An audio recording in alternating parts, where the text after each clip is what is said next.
2026 தமிழ்நாடு சட்டமன்ற தேர்தலுக்கான வாக்குப்பதிவு அடுத்த வாரம் நடக்கிற நிலையில நாம ஏற்கனவே அந்த 4 முறை போட்டி ஈடுபட்டிருக்க முதலமைச்சர் வேட்பாளரான திரு மு.க.ஸ்டாலின் அவர்கள் கொளத்தூர்ல கண்டிப்பா ஜெயிச்சுவாரு.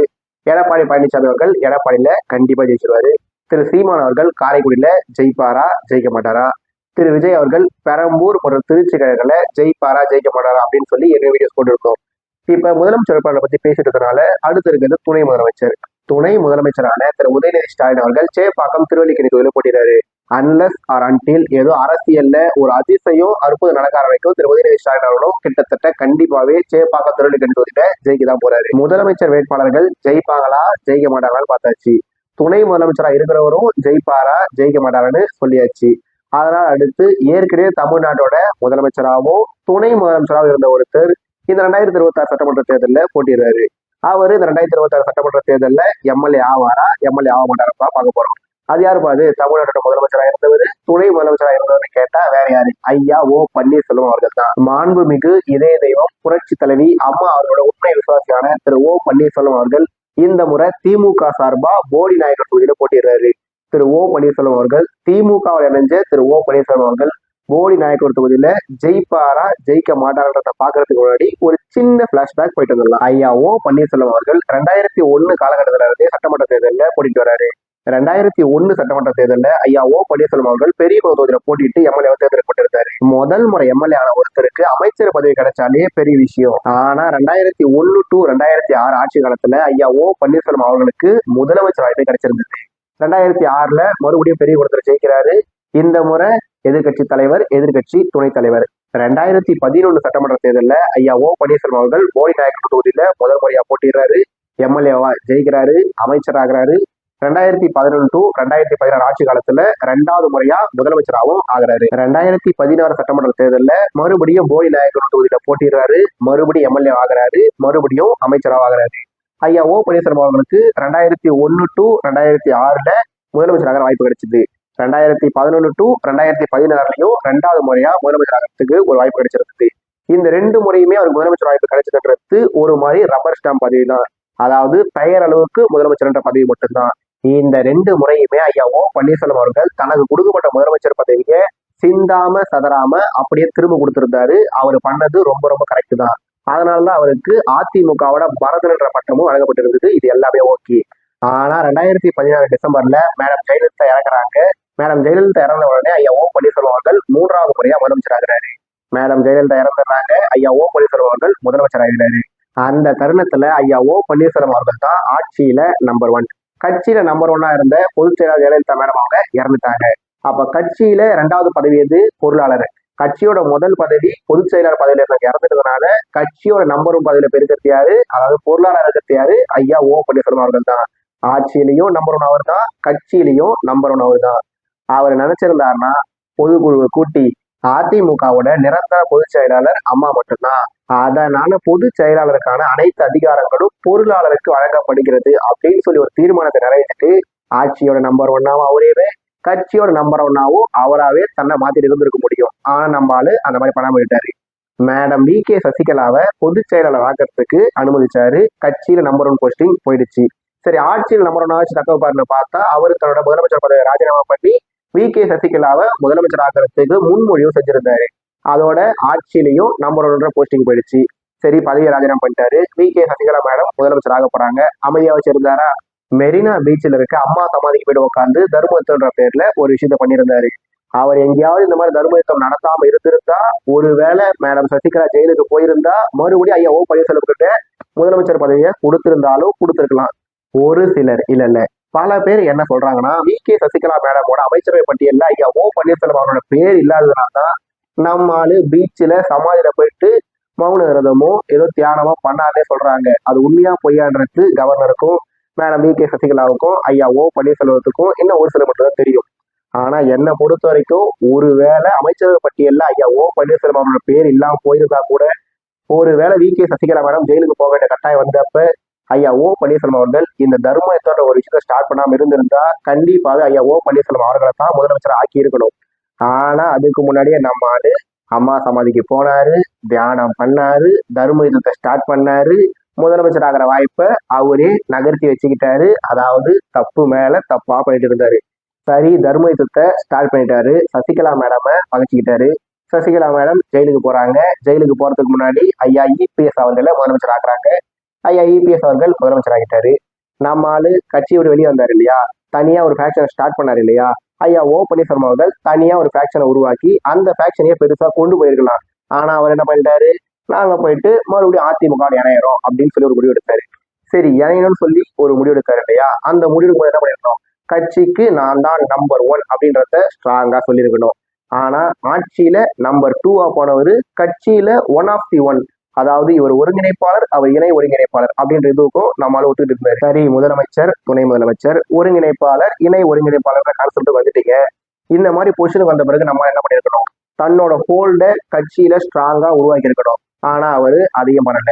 2019 நாடாளுமன்ற தேர்தல் வருது. தன்னோட பையனுக்கு தேனியில சீட்டு கொடுக்குறாரு. தன்னோட பையனை மட்டும் ஜெயிக்க இருக்கிறாரு. ஆனா இன்னொரு பக்கம் ஐயா இபிஎஸ் அவர்கள் தன்னோட ஆட்சியை தக்க வைக்கிறதுக்கு தேவையான எம்எல்ஏ சீட்டை இடைத்தேர்தலில் ஜெயிக்கிறாரு. தன்னோட ஆட்சியை தக்க வச்சுக்கிறாரு. 2021 சட்டமன்ற தேர்தலோட நெருக்கத்துல ஐயா இபிஎஸ் அவர்கள் 10.5% இடஒதுக்கீட்டை அனௌன்ஸ் பண்றாரு. இந்த முடிவு ஐயா இபிஎஸ் அவர்களோட ஜோன்ல சாதகமான ஒரு விஷயம். அதுவே ஐயா ஓபிஎஸ் அவர்களோட ஜோன்ல இந்த 10.5% இடஒதுக்கீடுன்றது ரொம்ப ரொம்ப வீக்கான விஷயம்ன்றது ஐயா ஓபிஎஸ் அவர்களுக்கு நல்லாவே தெரியும். அப்படி இருக்கும்போது நம்ம என்ன பண்ணிருக்கணும், எத்தையாவது பண்ணி இந்த முடிவை ஸ்டாப் பண்ணிருக்கணும். ஆனா அவரு அதையும் பண்ணல. அதனால ஐயா இபிஎஸ் அவர்கள் தன்னோட ஜோன்ல அதிகமான எம்எல்ஏ சீட்டை ஜெயிக்கிறாரு. அதனால அவரு 2021 சட்டமன்ற எதிர்கட்சி தலைவராகவும் ஆயிடுறாரு. இப்படி ஐயா ஓபிஎஸ் அவர்கள் கொஞ்சம் கொஞ்சமா வீக் ஆகிட்டே வராரு. ஐயா இபிஎஸ் அவர்கள் கொஞ்சம் கொஞ்சமா ஸ்ட்ராங் ஆகிட்டே போயிட்டு இருந்தாரு. இப்படி இருக்கும்போது தான் ஒரேடியா ஐயா ஓபிஎஸ் அவர்களை கட்சியை விட்டு ஐபிஎஸ் அவர்கள் நீக்கிட்டு இருந்தாரு. கட்சியை விட்டு நீக்கின உடனே நம்ம என்ன பண்ணிருக்கணும், ஒரு கட்சியை ஸ்டார்ட் பண்ணிருக்கணும். ஆனா அவர் அதை பண்ணாரா, இல்ல. 2024 நாடாளுமன்ற தேர்தல் வரும்போது பாஜக போட்டி வச்சாரு. கூட்டணி வச்சாரு என்ன பண்ணிருக்கணும், தனக்காக ஒரு 10 சீட் வாங்கிருக்கணும். வாங்கினாரா, இல்ல. ஒரே ஒரு சீட்டை வாங்கினாரு. அந்த சீட்ல வேற யாராவது போட்டிட்டு வச்சிருக்கணும். அதையாச்சும் பண்ணாரா, அதுவும் இல்லை. தன்னோட பையனுக்கே கூட சீட்டு கொடுத்துருக்கலாம். அதையும் கொடுக்காம அவரே போயிட்டு போட்டிட்டாரு. அவரும் தோத்துட்டாரு. இப்படின்னு சொல்லி 2001 சட்டமன்ற தேர்தலுக்கு வந்த ஐயா ஓபிஎஸ் அவர்கள் இந்த 2026 முன்னாடி வரைக்கும் எண்ணற்ற தவறுகளை பண்ணியிருக்காரு. தனக்கு வந்த வாய்ப்புகளை தவறு விட்டுருக்காரு. இப்படி இருக்கும்போது தான் ஐயா ஓபிஎஸ் அவர்கள் இந்த 2026 தமிழ்நாடு சட்டமன்ற தேர்தலை முன்னிட்டு திமுக போய் இணைஞ்சிட்டாரு. அவர் திமுக போய் இணைஞ்சப்ப இதை ஒரு சிலர் தவறான முடிவா சொன்னாங்க, ஒரு சிலர் இதை சூசைடு முடிவா சொன்னாங்க. தமிழ்நாட்டோட முன்னாள் முதலமைச்சர், முன்னாள் துணை முதலமைச்சர், முன்னாள் எதிர்கட்சி தலைவர், முன்னாள் துணை எதிர்கட்சி தலைவர், அதிமுகவோட ஒருங்கிணைப்பாளர், அதிமுகவோட பொருளாளரான ஓ பன்னீர்செல்வம் அவர்கள் திமுக போய் இணைஞ்சது தவறான முடிவு தான், சூசைடு முடிவு தான். ஆனா ஐயா ஓ பன்னீர்செல்வம் அவர்கள் திமுக போய் இணைஞ்சப்ப அவர் தமிழ்நாடோட முதலமைச்சரா, இல்ல. துணை முதலமைச்சரா, இல்ல. எதிர்கட்சி தலைவரா, இல்ல. துணை எதிர்கட்சி தலைவரா, இல்ல. அதிமுகவோட ஒருங்கிணைப்பாளரா, இல்ல. அதிமுகவோட பொருளாளரா, இல்ல. அட்லீஸ்ட் அதிமுகவோட அடிப்படை உறுப்பினரா, அதுவும் இல்லை. அவருக்குன்னு ஏதாவது கட்சி இருந்ததா, அதுவும் இல்லைன்னு சொல்லும் போது ஐயா ஓ பன்னீர்செல்வம் அவர்கள் இந்த ஸ்டேஜ்ல திமுகவில் போய் இணைஞ்சது இருக்கிறதுலயே பெஸ்ட் ஆப்ஷன் தான். ஏங்க அதிமுகல பல வருஷமா நம்பர் 2 இருந்த ஒருத்தரை போய் திமுகவில் 10ஓட 11 சேர்ந்திருக்காங்க. இது நியாயமான கூட ஒரு சிலர் கேட்கலாம். அது கேட்கறப்ப நியாயம்தான். ஆனா ஒண்ணுமே வாய்ப்பு இல்லாதப்ப இருக்கிற வாய்ப்பை பயன்படுத்திக்கிறது தான் அரசியல்ல சரியான முடிவா இருக்க முடியும். 2019 நாடாளுமன்ற தேர்தல், 2021 சட்டமன்ற தேர்தல்னு 2 பொது தேர்தல்ல ரெட்டலை வழங்கத்தை கையெழுத்து போட்ட ஐயா ஓ பன்னீர்செல்வம் அவர்கள் இந்த 2026 தமிழ்நாடு சட்டமன்ற தேர்தல்ல ஒரு சீட்டை வாங்குறதுக்காக போயிட்டு என்ன பண்ணாரு, வேட்பாளர் நேர்காணல போய் கலந்துக்கிட்டாரு. எப்படி இருந்த மனுஷன் இப்படி ஆயிட்டாருன்னு சொல்லி ஒரு சிலர் சென்டிமெண்டா கூட பேசலாம். ஆனா ஐயா ஓ பன்னீர்செல்வம் அவர்கள் திமுக போய் இணைஞ்சிட்டாரு. ஐயா ஓ பன்னீர்செல்வம் அவர்கள் போடி நாயக்கனூர் தொகுதியில திமுக சார்பா போட்டியிட போறாரு. திமுக இணைஞ்ச ஐயா ஓ பன்னீர்செல்வம் அவர்கள் போடி நாயக்கனூர் தொகுதியில போட்டியிடுற திமுகவில் இணைஞ்ச ஐயா ஓ பன்னீர்செல்வம் அவர்கள் போடி நாயக்கனூர் தொகுதியில ஜெயிப்பாரா, ஜெயிக்க மாட்டாரா? 2001, 2006 தன்னோட முதல் 2 சட்டமன்ற தேர்தல்கள்ல பெரியகுளம் தொகுதியில போட்டிட்டு இருந்த ஐயா ஓ பன்னீர்செல்வம் அவர்கள் 2011, 2016, 2021 சொல்லி கடந்த 3 சட்டமன்ற தேர்தல்களுமே போடி நாயக்கர் தொகுதியில போட்டிட்டு இருந்தாரு. 3 முறையுமே ஐயா ஓ பன்னீர்செல்வம் அவர்கள் போடி நாயக்கர் தொகுதியில ஜெயிக்கதான் செஞ்சிருக்காரு.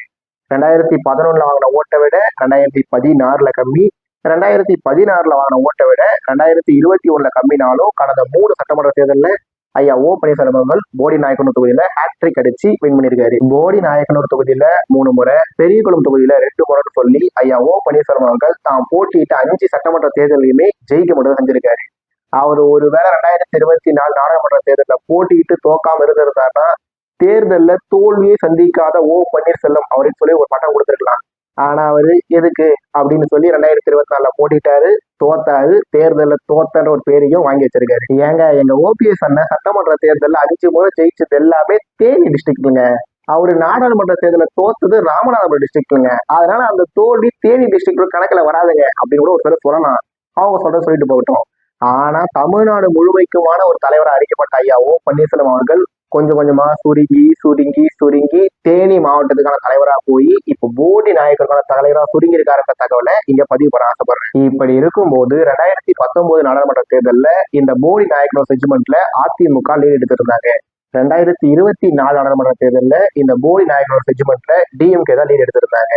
இதனால இந்த 2026 சட்டமன்ற தேர்தலில் இந்த போடி நாயக்கர் தொகுதியில யாரு ஜெயிக்க மாட்டேன்றதை பாக்குறதுக்கு முன்னாடி இந்த 2026 சட்டமன்ற தேர்தலில் இந்த போடி நாயக்கனூர் தொகுதியில திமுக சார்பா ஐயா பன்னீர்செல்வம் அவர்கள் களமிருக்கிறாரு. அதிமுக சார்பா வி.டி. நாராயணசாமி அவர்கள், நாம் தமிழர் கட்சியின் சார்பா கலை அரசு அவர்கள், தமிழக வெற்றி கழகத்தின் சார்பா பிரகாஷ்குமார் அவர்கள்னு சொல்லி 4 பேர் இந்த தொகுதியில போட்டிடுறாங்க. கடந்த கால தேர்தல் வரலாற்றை மையமா வச்சு பார்த்தோம்னா இந்த போடி நாயக்கனூர் தொகுதியில அதிமுக தான் ஜெயிக்கணும்.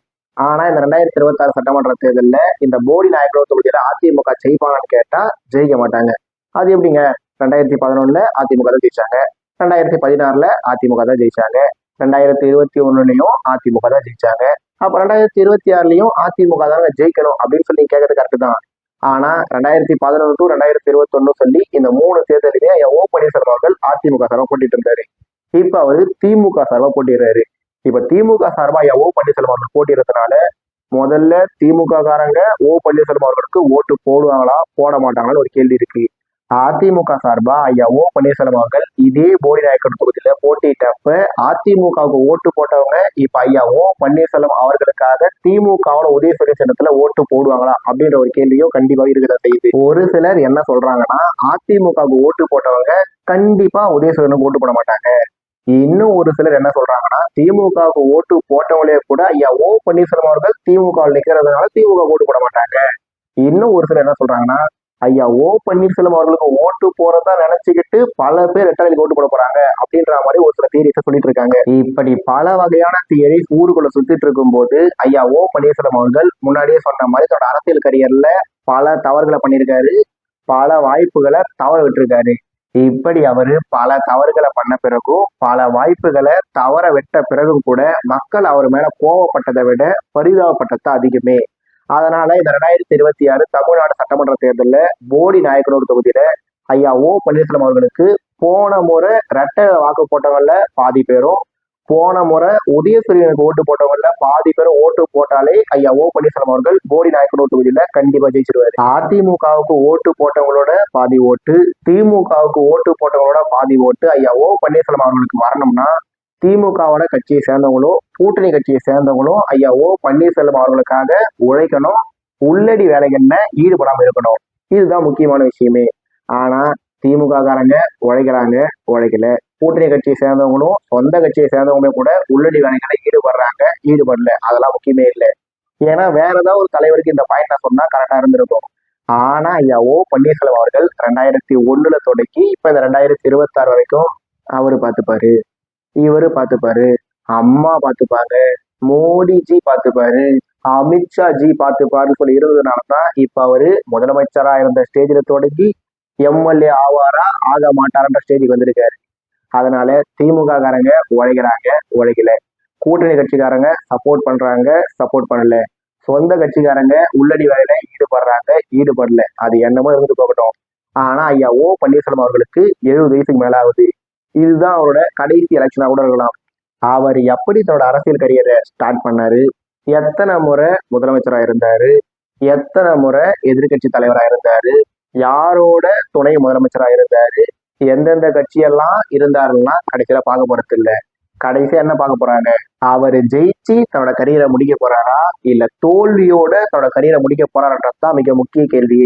அதனால இவ்வளவு நாளா அவங்க பார்த்துப்பாங்க இவங்க பார்த்துப்பாங்கன்ற காலம் போய் ஐயா பன்னீர்செல்வம் அவர்களும் அவரோட ஆதரவாளர்களும் அவரோட வாரிசுகளும் இந்த 2026 தமிழ்நாடு சட்டமன்ற தேர்தலில் போடி நாயக்கனூர் தொகுதியில ஐயா பன்னீர்செல்வம் அவர்களை ஜெயிக்கிறதுக்காக தங்களோட உடல், பொருள், ஆவின்னு சொல்லி எல்லாத்தையும் அர்ப்பணிச்சு ஐயா ஓ பன்னீர்செல்வம் அவர்களை எப்படியாவது எம்எல்ஏ ஆகணும். எம்எல்ஏ ஆகினாதான் ஒருவேளை திமுக ஆட்சிக்கு வந்தா ஐயா ஓ பன்னீர்செல்வம் அவர்களுக்கு அமைச்சர் பதவி கொடுப்பாங்களா, இல்ல சபாநாயகர் ஆகுவாங்களா அப்படின்ற கேள்வி பதிலாம் கொஞ்சமாச்சு யோசிச்சு பார்க்க முடியும்.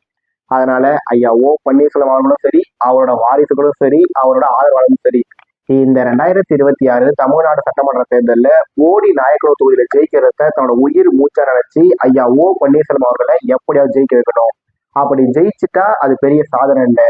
ஒருவேளை ஐயா ஓ பன்னீர்செல்வம் அவர்கள் போடி நாயக்கனூர் தொகுதியில தோத்துட்டாருன்னா 8 தோல்வி பழனிசாமி 10 தோல்வி பழனிசாமின்னு சொல்லி இவரு அவங்கள கிண்டல் பண்ண காலம் போய் சொந்த தொகுதியிலேயே ஜெயிக்க முடியாத பன்னீர்செல்வம் அப்படின்னு சொல்லி மற்ற எல்லாரும் இவரை கலாய்க்க தொடங்குறதுல எந்த ஒரு சந்தேகமும் இல்லை. அதனால ஐயா ஓ பன்னீர்செல்வம் அவர்கள் இத்தனை வருஷமா மத்தவன் நம்பின காலம் போய் முதல் முறையா தன்னோட சொந்த காலில் நின்று போடி நாயக்கனூர் தொகுதியில ஜெயிப்பாரா ஜெயிக்க மாட்டாரா, திமுகவோட வாக்குகளையும் அதிமுக சிம்பத்தைஸோட ஓட்டையும் ஐயா ஓ பன்னீர்செல்வம் அவர்கள் வாங்கி போடி நாயக்கனூர்ல ஜெயிச்சு சபாநாயகர் பதவியே இல்லாம ஒருவேளை திமுக ஆட்சிக்கு வந்துட்டாங்கன்னா நல்ல அமைச்சர் பதவியா ஐயா ஓ பன்னீர்செல்வம் அவர்களுக்கு தருவாங்களா, ஐயா ஓ பன்னீர்செல்வம் அவர்கள் அமைச்சர் ஆவாரா ஆக மாட்டாரா, இது எல்லாத்தையும் மே 4க்கு மேல தெரிஞ்சுக்கலாம்.